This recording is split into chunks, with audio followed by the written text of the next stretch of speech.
businesses in the US or small businesses have shuttered since the pandemic. And Lendio's, during this process has been the lender or been a provider to help those small businesses get the economic or the financial backing and security that they need to continue their business. So we just want to talk about today. We'd love to hear from David's perspective of what are some things they do to help their business grow, how did SEO affect that and help people get the services they needed to grow their business, and give you guys some tips and tricks to hopefully implement and learn some more. So David, we definitely appreciate you. I think we'll go right into it from there, right? So absolutely. I would love to know from your perspective, like you guys are doing a great service. You guys are allowing these small businesses to continue to run, and you're helping them get the best financial, help that they can possibly get. So how did SEO help in terms of that growth, right? Was there anything that you saw before the pandemic and leading up to the pandemic that really helped you guys scale and help those small business owners? Yeah, no, I think it was a lot of pre-work, actually. I don't think anybody expected what happened with the economy to happen the way it did. And totally. I don't think anyone predicts, a massive pandemic. So in our case, we've just been working to kind of be there for traditional business loans, right? Small business loans and being a marketplace that can provide that to small to medium-sized businesses and really help businesses stay, alive and thrive and find the financial backing that they need. I think what was kind of interesting from an SEO perspective was everything changed so rapidly going into this that we honestly just really relied on a lot of our traditional efforts had us in place to succeed and be there for businesses when things did change, right? When the economy did take a hit with COVID and even when, lending either stopped or new loans like, the PPP loan that came out. Totally. We couldn't have been where we were without those traditional SEO efforts that we've been fighting for tooth and nail. And if anything, it was just kind of a level playing field, right? We traffic changed, user behavior changed, our volume mix changed, the types of loans we can get in front of people changed. So I think it was just really adapt and thrive situation for us where we dug in. Our content team is phenomenal and was able to spin out content. I mean, I think we put our first published COVID related content piece out the night Trump mentioned potential bailouts or not bailouts, but any potential like financial help was that night or the next morning. So it was really just a game of how quick can we get content and optimize well for terms and needs of people that tools and our traditional approach to SEO kind of went out the window because we were literally pulling data points from Google Trends daily to understand is COVID. My dog's gonna say hi apparently. So cute. But yeah, we were pulling real-time data in Google Trends because no tools were reporting the difference between COVID or coronavirus, or we were on the fly with that and just trying to understand how the users were searching at that moment in time as quickly as we could. So yeah, it was definitely a lot of work we didn't expect to benefit from because we'd kind of gotten our ducks in a row in other ways, and we just kind of fell into a role where we felt we were responsible for helping businesses, even if loans weren't coming through, to educate them on what their options were and get them in a place where they could continue to stay open, frankly. Yeah, that's amazing. I think the big thing there, right? I know at least in my sales conversations I have, right? Some people don't really understand how impactful the offline behaviors affect SEO, right? I think the big thing that you said there is that you had those same traditional practices, right? You were following best practices. You were making sure you were staying on top of your keywords, right? You was making sure that you were fully optimized. So when the opportunity came and arose, you guys were fully prepared, and all you had to do was create the content and match those up to the buyer intent. And I think that's amazing. Jared, you know what that is called? I think Mike and Alex both call it paying your SEO debts, your technical SEO debts in advance. So Lendio basically had paid their technical SEO debts in advance. So when this unfortunate and unexpected thing occurred, they were able to not be kind of caught out there with their kind of like their tushies in the wind, and they were able to be able to jump on the content side of things because they had taken care of so much more well before we got to where we got to.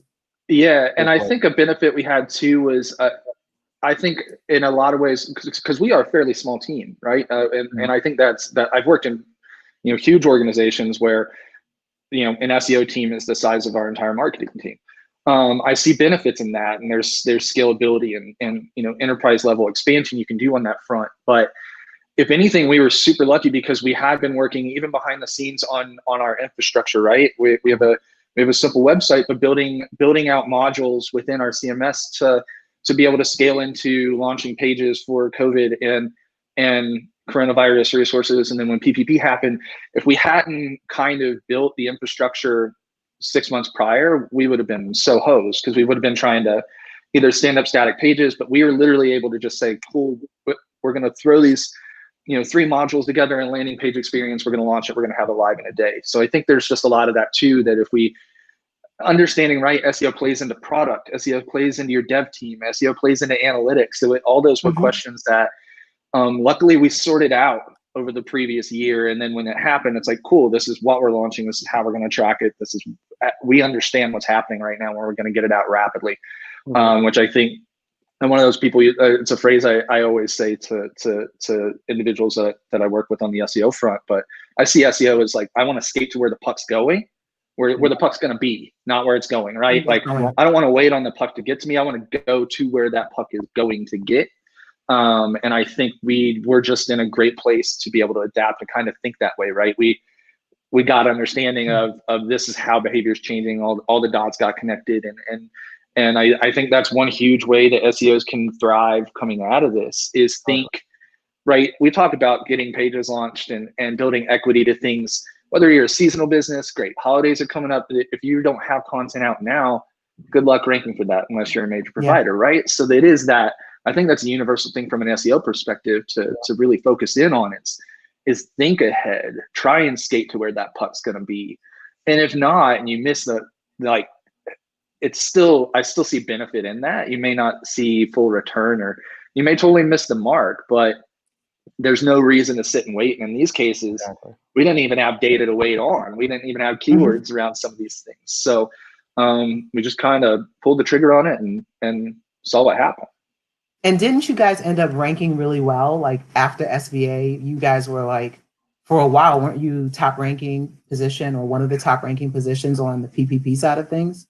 Depending, and it was definitely topic based. We had some good traction around a lot. Well, and we were also, one of the larger lenders in that time frame too. So I think we're not lenders, sorry, marketplaces with lenders coming through it. So in that case, we just took a super rapid approach. And I mean, the reality was, I don't think anyone in that, and I think that's one hurdle that I see happening going forward.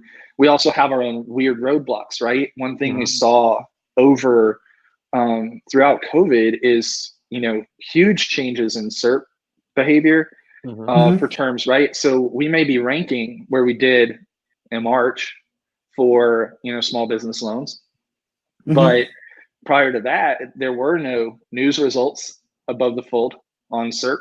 There are now. .gov sites weren't really there. It was the nerd wallets and other competitors in the world, other marketplaces or people who do similar things to us. We were all kind of owning that above the fold space. So then when SERPs changed, it's like, well, cool. Our rankings look like they took a hit, but in those cases for PPP loans or anything SBA related, well, yeah, the SBA.gov is going to rank for a lot of that. That's just it's in essence their product and good luck, right? And that didn't exist before. So I think it is about finding those kind of niche areas too, where you can still play in the space or create content around something when you are taking an unknown hit just in terms of how SERPs changed. So yeah, it's been a crazy few months, but I think it is about just kind of, I see that being a role SEOs are going to play going forward is we're probably more ingrained in SERP fluctuations and changes than anyone else, right? And I think that's a huge opportunity for SEOs to be able to educate and kind of like translate changes that Google makes and search results and pair that to business impact, right? Because when we saw ranking fluctuations, most people would be like, well, there goes traffic. And we saw, 400 to 600% increase in traffic. Those numbers shouldn't add up, and in some industries won't. But I think it's that story you're kind of responsible to tell within an organization too, through this pandemic, and kind of educating you business leaders that may not know what these numbers really mean when we export it, and just kind of breaking it down in a way that's consumable, understandable, and that the business can pivot and trust. Totally. Right. I actually have a follow-up question for that. I think you made some great points there. And I think the way that you guys have pivoted from content, right? I think most businesses suffer from knowing what quality content is, right? How do we create content in a way that's beneficial for our user? So I'm curious to know, being that you guys had to go on the fly, had to be very nimble in terms of your content creation, what were some of the thought process going into the content creation part to help you guys differentiate from other marketplaces out there or competitors? Like, how did you land on content, and what is quality content to you? Sure. No, it was in this specific case was definitely kind of crazy, because we don't, especially the content we create, we aren't a news source. We aren't, like at the end of the day, SEO from my inbound perspective is to drive volume. But I think we learned really quickly, and it was so interesting to have direct friends, reach out and say, hey, thanks for organizing that content piece the way you did. Because like the feedback we were getting initially was no one could figure out what was going on. So they're like, thank you for putting together a concrete piece of content that we were updating borderline daily, to continue to stay up to date on how businesses were going to be impacted by these loans or stimulus information. There were so many of those things that no one could, other than Forbes and big news publications, weren't really putting out a helpful content piece. So again, I think it goes back to the lifelong belief I have of, sure, optimizing your content is incredibly important, but finding content topics or being that relevant source just builds trust. Right. Exactly. That's why we scrambled the jets. That's why our CEO was on CNN talking through a lot of these, really trending topics that I don't know at the time if anyone really had firm answers to. And we learned a lot from things like Facebook Live and questions people were asking in Facebook Lives with our executives. Well, okay, let's translate that into content. Yep. Right. So I think it is digging into other sources and finding those areas where people are telling you what they want to hear. Digging into things like Reddit and understanding questions people are asking in there. It was very non-traditional SEO. It was kind of like old school days of wing it and see, but also creating content in a scalable fashion where we have a concrete navigation to areas that are helpful. We have resources for you all, without giving up thought on future thought, technical SEO thought around, okay, even down the road, how are we taking all this equity that we've built into this area of the site that didn't exist and hopefully isn't going to exist down the road when we get out of this, and leverage that to then drive equity to our legacy pages of value. So in my mind, content for our team specifically is just create helpful stuff. I know that sounds like an oversimplification, but summarize what people aren't getting information about in a concise way that just gives them the answers they need in a consumable way that isn't, X number of words with X number of keyword. When it's that rapid of a change, it's just not going to cut it anymore. Yeah. Right. And it sounds like you guys have become an authority, and that's something that you can hold to going forward. Like, you've enhanced your positioning as an area, like as a subject matter expert. So yes, you've helped people in this emergent moment, but if you can, and if you continue to produce content, people will now come to you for additional information, which builds trust. And if people continue to trust you, they will engage with you. And as they engage with you, they will speak more about you. So this will just continue to be a building block. And I think that from if a business is trying to figure out what to do now, it might not hurt to also pick up that tactic and start to create a level of authority for yourself, because we don't know what's around the corner. Yeah. So no, and I think authority is a great point, and I think we saw it, right? I saw organic traffic increases from our CEO going on the news. Yeah. Because people look at, they're watching the news and they go, okay, who is this person and who is this company? Yeah. For areas out, I mean, we're well known in Utah, but we help businesses anywhere in the country. Yeah.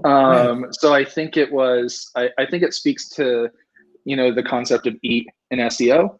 And I think we've also seen some intrinsic benefits with newer content we've put out, say around, election content, for instance, is again, a lot of questions being asked about, like, what's a candidate's take and impact on small businesses. We're putting content out like that. And we're ranking alongside candidates running for office. So it's really cool to take a step back and see that kind of intrinsic value of authority playing out in that. I do 100% think that, having a person of leadership in our company going on TV impacts SEO.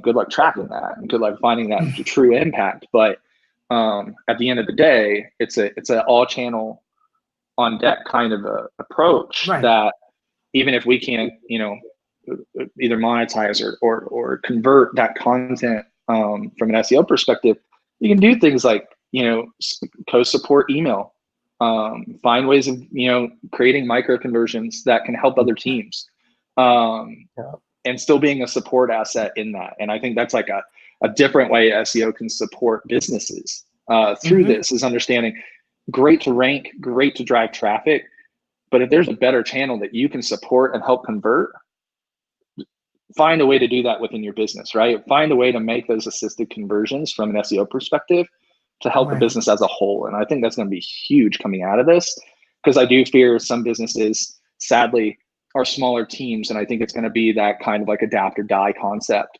that SEO has to take. It's not the first time we've done this. The only difference is it's pandemic and an economic change versus an algorithm change. It's nothing new. Just treat it the same and adapt the way we did, rather than chasing algorithms and just saying, hey, we rank for stuff. So that's going to change down the road for sure. So there's a couple of things I've taken from what you said. One, you have to be proactive. So keep kicking certain things down the road. If you guys would have kicked a lot of your initiatives down the road over the last 12 to 18 months, you might have not been properly positioned in this moment. So I think that an SEO who is at the precipice and trying to figure out what to do next, don't push it off if you can. Start now. Do it. Yeah. Yeah, 100%. It's a 365-day a year thing. And my thing is, especially lean teams, you're always going to have something not optimized well, right? You're going to have page speed limitations. You're going to have all these things. It's the ideation and the adaptation, in my mind, that gets SEOs in the best place possible. Just because, again, you may miss that mark, but like, skate to where that puck hopefully will be, and at least learn, if you get there and it's not there, what happened and what changed, and kind of use that to develop and grow. And I think that's what's really cool, at least what I'm really proud of with our team, is like, did we nail everything? No, but we did learn a ton about how quick we can move. And when we really need to have all hands on deck, like being aware of all the moving pieces and just getting on top of it is incredibly important. That probably sounds like an oversimplification, but it's what happens.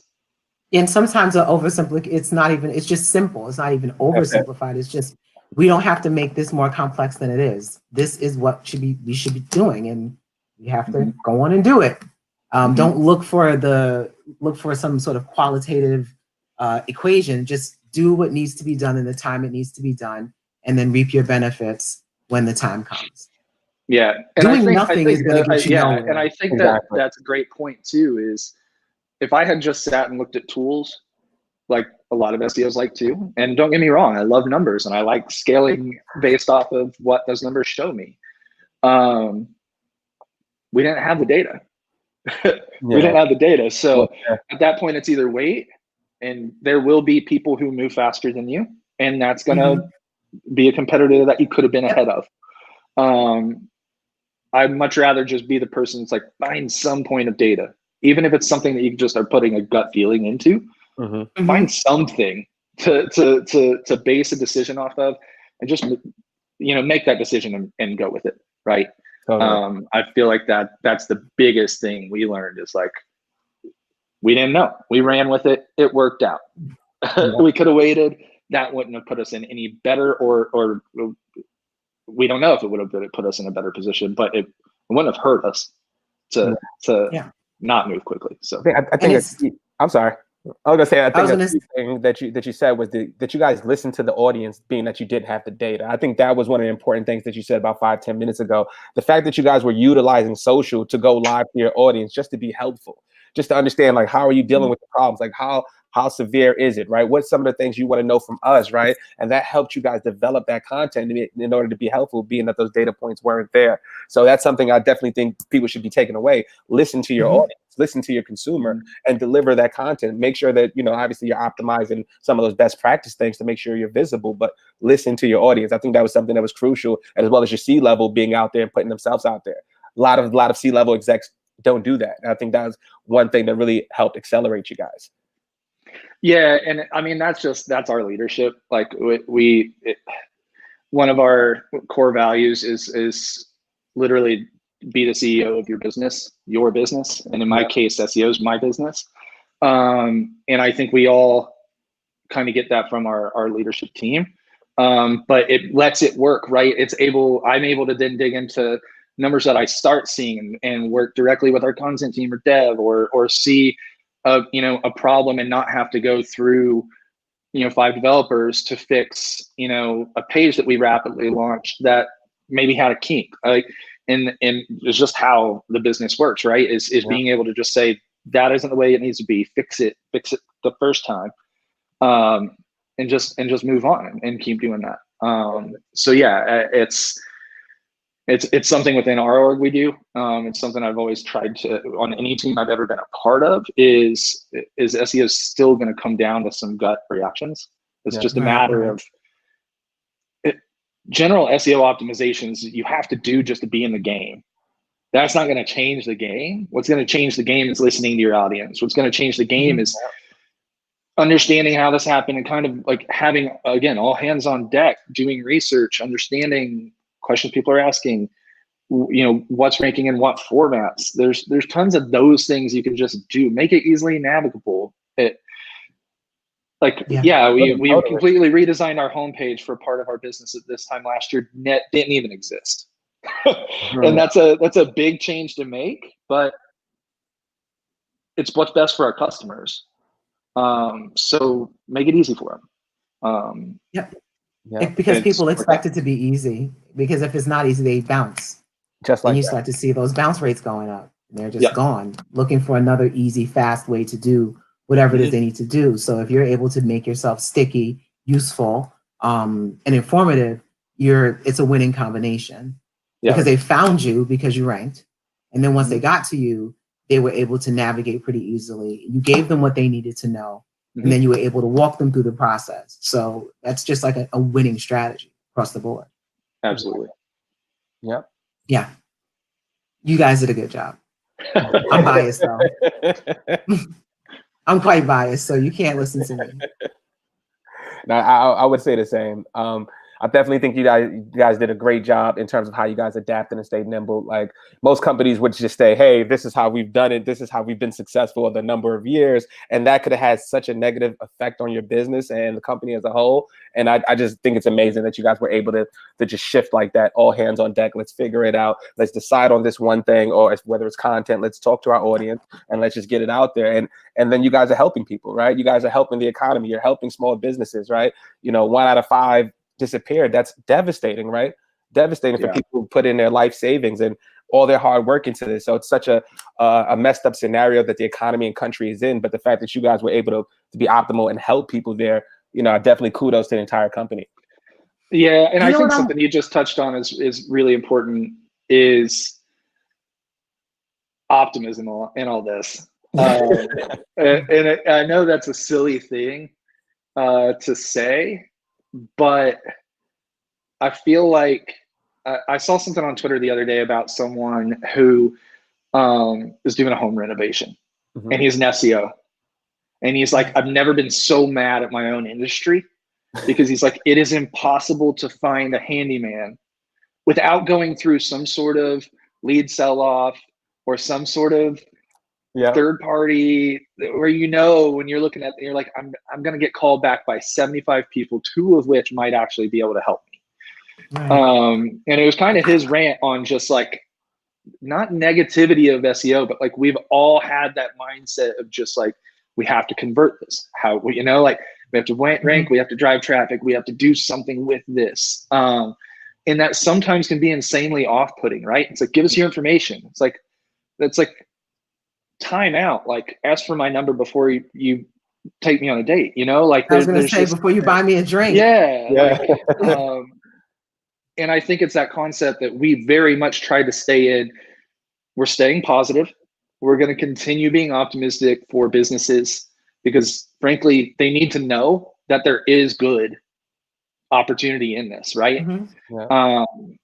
And I think that's imperative, is like, and that's a messaging conversation, right? Sure, with SEO, your job is to optimize, but there's a way you can optimize in a positive fashion, and a way you can optimize in ways we always have. And I think it's just a matter of being extremely mindful of where your customers are at and what they're having to tackle at that moment in time, and understanding like, this isn't just about a conversion at this point.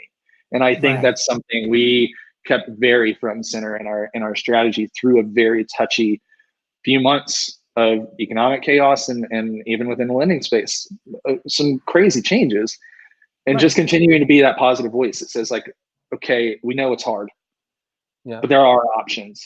And leveraging that from a consistent messaging perspective, because if I was just running as, you know, the get a conversion SEO that I've been in the past, that messaging wouldn't have been the same. It would have been, you know, our traditional optimize for click-through rate and hopefully get some conversions out of it. And it's just not the time and the place for that right now in some areas. Totally. And you guys did that too as human beings as well, because it's like, we're all living in this. So you guys did all that you did. There's still a human element of this pandemic that we've had to manage. And you've managed that as well. So you've done the work and not let people feel like they don't matter, that their work doesn't matter, that if they need a break, they can't take a break. It is a masterclass, and that's kind of why we wanted you to join us today, because we thought that from what I had observed, what Lendio had been doing across the board was pretty strong. So I just want to give you guys additional kudos. Awesome. I see someone has a question. Yeah, it looks like we have a question from Nick. So he says, hi, David, if you have time for Q&A, did your budget or team size change during the COVID era thus far? So our business changed dramatically. We did a ton of hiring in order to handle the PPP lending through that. So that was an organizational change. Our content team itself, we did bring on some extension on the content front to be able to handle some bandwidth. We were lucky enough that right around that time, we also brought on internal social members as well. So that was hugely helpful for us, but that was already planned. So it's not like it was like a dictated by the economy change. And budget wise, it depends where my personal budget, no, it didn't change at all. We work very lean. We did have some reallocation, whether it be like, you know, paid spend being reduced and that freeing up some areas. That's always going to happen within a business our size. So budget did fluctuate, but it wasn't, there weren't many drastic changes within our team other than cadence and output and hours. There were some longer days for sure.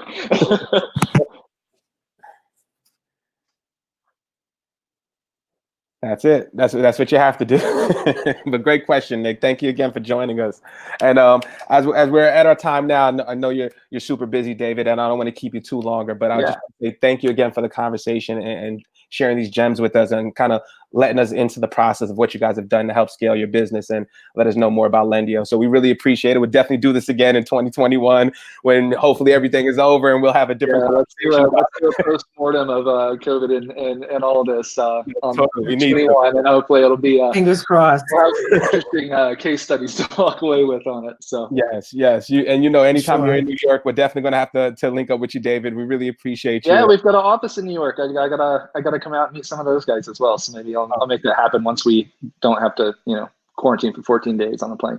Totally. So it does, man. We've got you. So we appreciate you. Thank you for everybody joining. Thank you for the team. Chantel, thank you for joining as well. Everybody out there viewing and watching, we're on episode 16 because of all of your help and support. So we appreciate it. Next week, we have another good segment. We actually have the owner of 16 Handles. So if you guys are familiar with the yogurt company in New York City, it's a really big brand. He's going to tell us how to successfully build a brand. And that should be a really cool conversation. But thank you for everybody. We'll see you next week. And David, appreciate you again. Thank you. Yeah, thank so you, much, David. everyone. All right, Have take a great care. day. Take care. Take care. Bye, guys.